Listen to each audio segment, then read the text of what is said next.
whitewater practice. Practicing turns in the whitewater is one of the best ways to build solid surfing skills. The big advantage is that you can turn both left and right on the same wave without worrying about wave direction.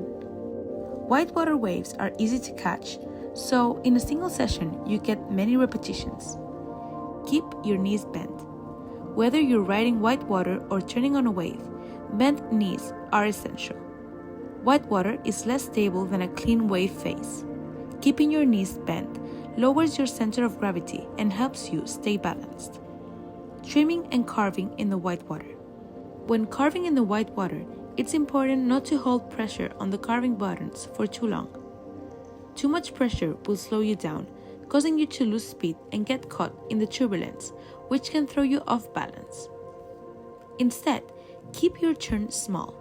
Carve only slightly to the left or right and stop the turn before going fast. Try to stay mostly in front of the whitewater. If you feel like you're losing speed, shift a bit more weight onto your front toes or front heel to regain momentum.